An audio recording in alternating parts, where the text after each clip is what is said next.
주님께서 여러분과 함께 또한 사제의 영과 함께 마르코가 전한 거룩한 복음입니다. 주님 영광 받으소서.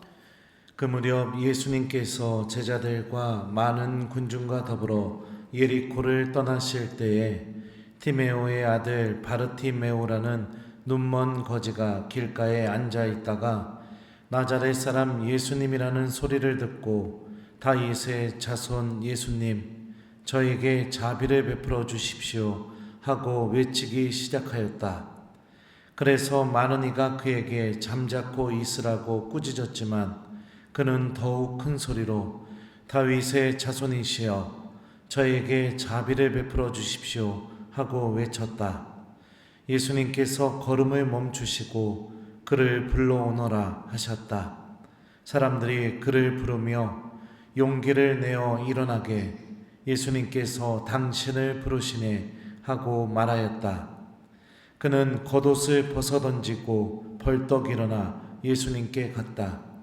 예수님께서 내가 너에게 무엇을 해주기를 바라느냐 하고 물으시자 그 눈머니가 스승님 제가 다시 볼 수 있게 해주십시오 하였다.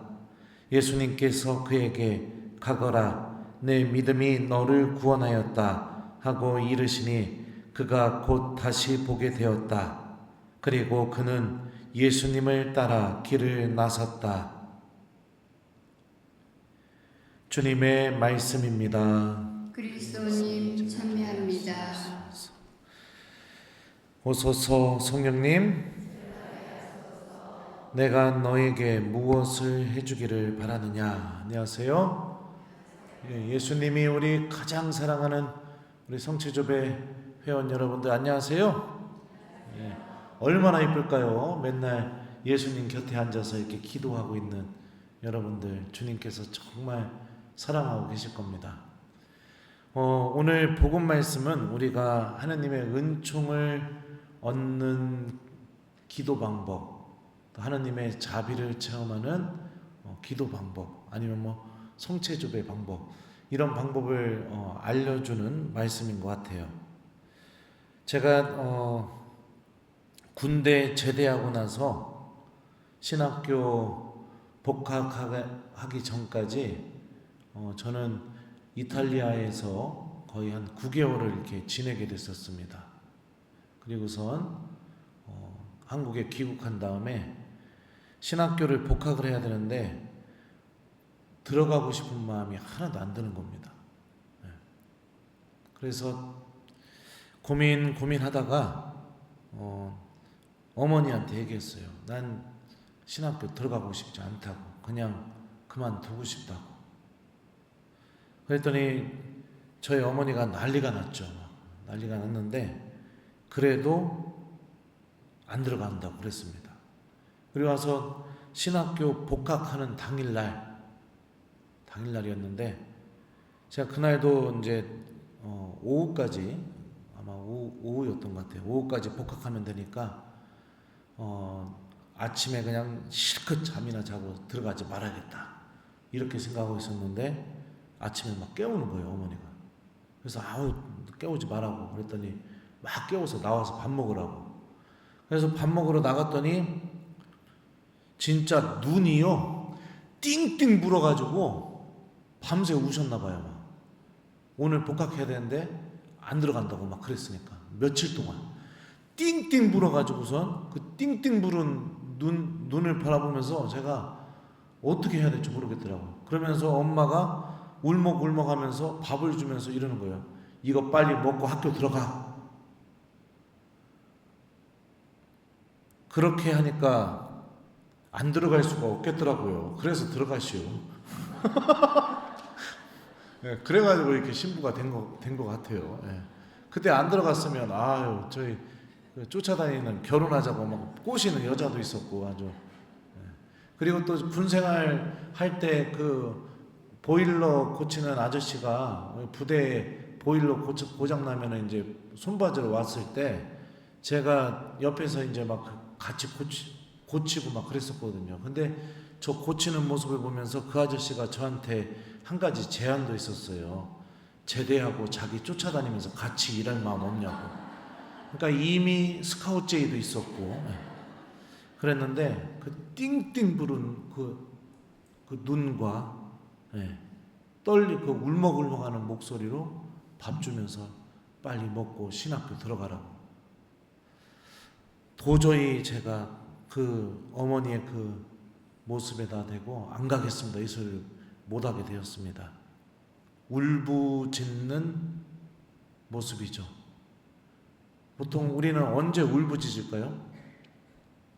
내 뜻대로 해보고 하다가 정말 안 될 때는 막 울면서 소리를 지르죠. 그걸 울부짖다라고 하죠. 근데 오늘 복음에 보면 이 바르티메오가 예수님에게 자비를 베풀어 달라고 외치기 시작하였다 이렇게 번역되어 있지만 이 히라버 성경을 보면은 울부짖다 라는 의미를 갖고 있는 단어가 쓰였어요. 그러니까 직역하면 다윗의 자손 예수님 저에게 자비를 베풀어 주십시오 하고 울부짖기 시작했다. 막 울면서 막 소리를 지른 거예요. 예수님 저에게 자비 좀 베풀어 달라고요. 그런데요, 너무 신기한 게 뭐냐면 구약 성경부터요 신약 성경까지 하느님이요 인간이 울부짖는 기도를 하게 될 때, 울부짖으면서 하느님께 이야기하게 할 때 성경에서는요 하느님이 단 한 번도 외면하신 적이 없어요. 반드시 응답을 주셨어요. 반드시. 구약 성경부터 신약에 나오는 예수님의 모습까지 울부짖는 기도. 그 울부짖는 그 목소리에는 하나님은 반드시 응답을 주시고 그에게 필요한 은총을 주셨죠. 우리들의 기도를 한번 생각해 보십시오. 왜 우리는 울부짖는 기도가 나오지 않을까요? 왜냐하면 대부분 내 욕심을 채우기 위해서 기도하고 있기 때문입니다. 내 욕심을 채우기 위해서. 근데 내가 정말 구원받고 싶고 정말로 내가 벗어나고 싶고 정말로 하느님 안에 머물고 싶은 그 마음이 내 안에 간절해지지 않고 내가 신앙생활을 하기 때문에 우리들 기도 안에서 울부짖는 기도가 사라져가고 있습니다.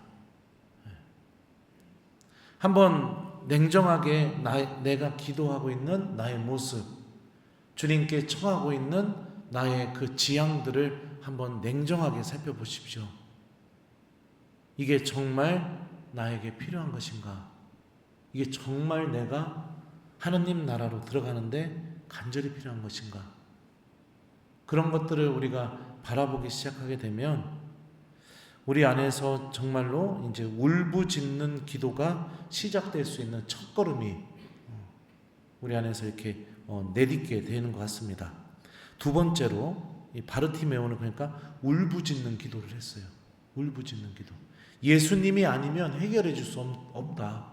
이거는 하나님이 도와주시지 않으면 내 힘으로는 할 수가 없다. 울부짖는 기도. 두 번째는 예수님이 그냥 이렇게 바르티메오의 목소리에 응답하지 않고 그리고 그냥 이렇게 지나가시니까 어떻게 하느냐? 바르티메오는 다윗의 자손이시여 저에게 자비를 베풀어 주십시오 하고 외쳤다. 하지만 이것도 울부짖은 겁니다. 또 계속 울부짖습니다. 그런데 그 과정에서 사람들이 어떻게 했을까요? 1번 같이 울부짖으면서 예수님께 바르티메오 좀 도와주라고 했다. 2번 조용히 좀 하라고 막 뭐라고 했다. 몇 번일까요? 네, 조용히 하라고 했어요. 근데 조용히 하라고 하던 말던 바르티메오는 예수님만을 바라보면서 예수님만을 집중하면서 멈추지 않고 계속 울부짖습니다.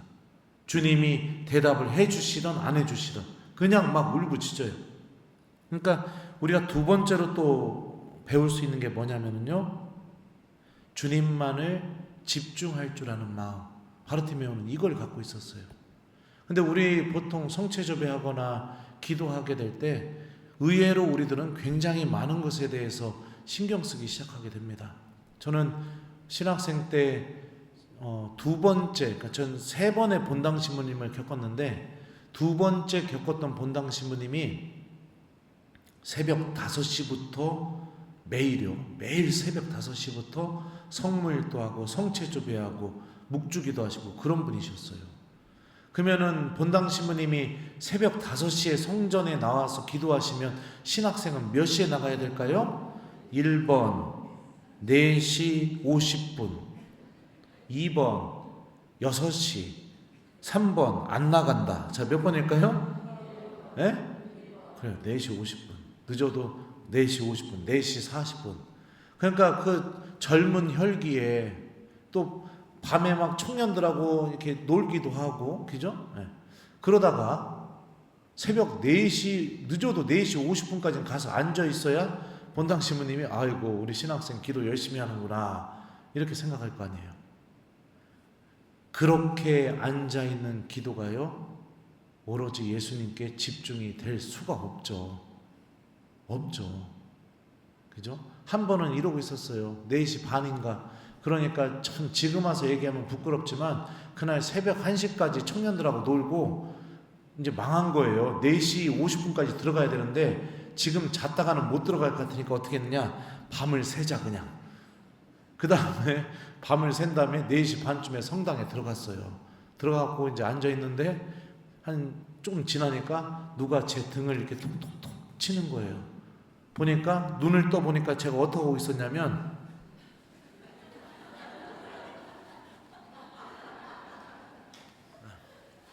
이러고 있었던 거예요.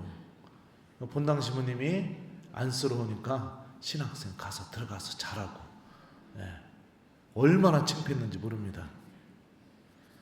여러분들, 우리 기도요, 주님을 바라보는 기도를 해야 됩니다. 너무나 많은 것들에 우리가 신경을 쓰고 있어요. 그죠? 사람들에게 비춰지는 모습, 사람들의 시선, 평가, 이런 것들로부터 좀 자유로워지고 그들이 나에 대해서 어떻게 하든 말든 내가 예수님 찾고 싶어서, 나 예수님 만나고 싶어서 성전에 온 이유가 그거잖아요. 오로지 그 마음에만 집중하면서 주님 앞에 머물 수 있는 그런 믿음, 이런 믿음이 있게 될 때 어떤 일이 벌어지게 되느냐? 예수님이 걸음을 멈추시게 됩니다. 걸음을 멈추세요. 내 앞에 딱 멈추시게 되죠. 그리고 나서 주님께서 그 바르티메오를 불러오너라, 그를 불러오너라 이렇게 하셨다라고 되어 있습니다. 그리고 예수님이 자신을 부르게 되니까 바르티메오는 어떻게 하느냐? 그는 겉옷을 벗어던지고 벌떡 일어나 예수님께 갔다. 이렇게 묘사가 되고 있습니다. 눈먼 거지에게 겉옷이 어떤 의미일까요? 눈먼 거지에게. 일단은 거지니까 집이 없겠죠? 네. 그러면 길바닥에서 자야겠죠? 잘 때 무엇을 덮고 잘까요? 눈먼 거지가 겉옷을 덮고 자요. 그러니까 이불이나 마찬가지예요. 안식처예요. 그리고 눈이 멀어서 구걸을 해야 되니까 어떻게 해요? 겉옷을 펼쳐놓고 돈 달라고 하면 사람들이 손에다 얹어주기도 하지만 던지기도 하잖아요. 그러면 그 돈이 어디에 놓이게 될까요? 겉옷 위에 놓이게 되겠죠. 앞은 모르겠지만 옷 다 걷어가지고 이렇게 툭툭 모으면은 돈이 모이게 될 거 아니에요. 그죠? 먹고 사는데 꼭 필요한 거예요. 눈먼 거지에게 이 겉옷, 유일한 재산이자 자기가 구걸하는 데 있어서 정말로 필요한 거. 그리고 사람들이 막 경멸의 눈빛으로 쳐다보게 되면 어떻게 돼요? 겉옷으로 몸을 이렇게 가릴 수도 있죠. 자기를 보호해 줄 수 있는 그런 수단이기도 합니다. 근데 주님께서 부르시니까 자신에게 가장 소중한 것을 버리고 예수님께로 갑니다. 그러니까 세 번째로 우리가 알 수 있는 것은 버릴 줄 아는 믿음, 포기할 줄 아는 믿음. 무엇인가를 붙잡으면서 다 갖고 있으면서 예수님께 가는 게 아니라 예수님을 얻기 위해서 포기할 줄 알고 버릴 줄 아는 믿음. 바르티메오는 이 세 가지를 갖고 있었던 겁니다. 우리들의 성체조배도 이 바르티메오와 같은 성체조배가 되었으면 좋겠어요. 의무감에 그냥 아무 생각 없이 그냥 성당에 앉아 있어서 성체를 바라보면서 내가 내 욕심 채우기 위해서 계속해서 뭐 달라고 하고, 그러다가 신부님이나 수녀님이 성전에 왔다 갔다 하면은 온 신경이 뒤통수에 눈 달린 것처럼 그 신부님과 수녀님에게 막 다 쏠리게 되고, 성체주배 끝나고 내려가게 되었을 때 신부님하고 마주쳤을 때 아우 성체주배 열심히 하시네요, 이 소리 듣고 싶어서 집에 안 가고 계속 왔다 갔다 신부님 앞에서 왔다 갔다 그 소리 들을 때까지, 그러다가 집으로 돌아가는 그런 성체주배가 아니라 주님께 울부짖는 성체조배. 울부짖으려면 어떻게 해야 돼요? 예수님만이 나에게 해줄 수 있는 은총을 청할 수 있는 그런 마음을 갖고 있어야겠죠. 주님만이 해주실 수 있는 은총. 그러려면 어떡합니까? 내 영혼의 민낯을 내가 그대로 잘 보고 있어야 돼요. 그래야 예수님만이 나에게 주실 수 있는 은총이 무엇인지를 인식하게 되고, 그때부터 비로소 우리가 울부짖는 기도를 할 수 있게 됩니다. 울부짖는 성체조배. 두 번째는 예수님을 얻기 위해 포기할 줄 아는 믿음, 버릴 줄 아는 믿음. 세 번째는 사람들의 시선이 아니라 예수님만을 온전히 집중할 수 있는 믿음. 이 세 가지를 좀 가지고 우리가 한 달 동안 성체조배 해본다면 주님께서 반드시 여러분 안에 멈추셔서 물어보실 겁니다. 내가 너에게 무엇을 해주기를 바라느냐? 내가 너에게 무엇을 해주기를 바라느냐?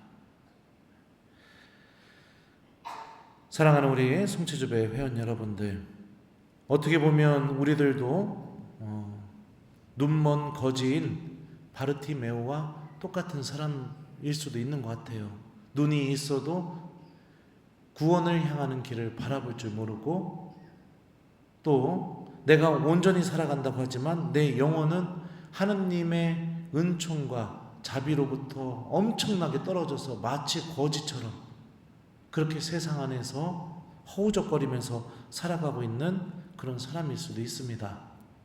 우리 오늘 복음이 알려주는 이 예수님을 멈추게 하는 기도, 예수님을 멈추게 만드는 믿음, 이 믿음을 우리 마음 안에 잘 담아서 6월 한 달 동안 성체조배할 때 주님께서 우리 앞에서도 멈추셔서 내가 너에게 무엇을 해주기를 바라느냐, 이렇게 물어보실 수 있는 이런 성체조배를 해봤으면 좋겠습니다. 특별히 다음 달이 무슨 성월이죠?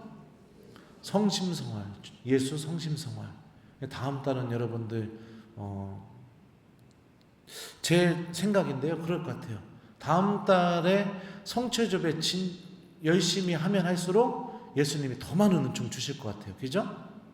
예수 성심성월이니까 성체 앞에 머물면서 그 예수님의 성심을 우리가 묵상하고, 우리 바르티메오처럼 예수님만을 집중하면서 우리가 기도한다면 다른 어떤 시기보다도 주님께서 우리에게 정말로 필요한 은총들을 많이 베풀어 주실 겁니다. 우리 바르티메오의 모습을 묵상하면서 예수님이 내 앞에 멈추시게 만드는 성체조배를 하는 한 달을 이렇게 보내봤으면 좋겠어요. 그래요, 숙제 드려요. 한 달 동안 여러분들 오늘 복음 말씀에 나오는 바르티메오처럼 성체조배 해보기 신경 쓰지 마세요. 예수님만 바라보세요. 그죠? 그리고 좀 버릴 줄 아는 마음, 포기할 줄 아는 마음도 가지세요. 주님께 가기 위해서. 자꾸만 예수님 바라보면서 예수님한테 가야 되는데 이러면서 몸뚱아리는 예수님한테 가야 되는데, 몸뚱아리는 예수님이 아닌 곳으로 가게 되는 게 뭐예요? 버릴 줄 아는 마음, 포기할 줄 아는 마음을 잃어버렸기 때문에. 그러니까 예수님께 집중하고, 예수님을 얻기 위해, 예수님께 가기 위해 포기할 줄 알고, 그리고 주님 앞에서는 내가 온 마음을 다해서 울부짖는 그런 성체조배를 한 달 동안 열심히 해보기, 이걸 숙제로 됩니다. 주님께서 여러분들 모두에게 정말로 구원받는 데 필요한 은총을 베풀어 주시기를 저도 오늘 미사 때 마음을 다해서 기도하도록 하겠습니다. 내가 너에게 무엇을 해주기를 바라느냐? 아멘.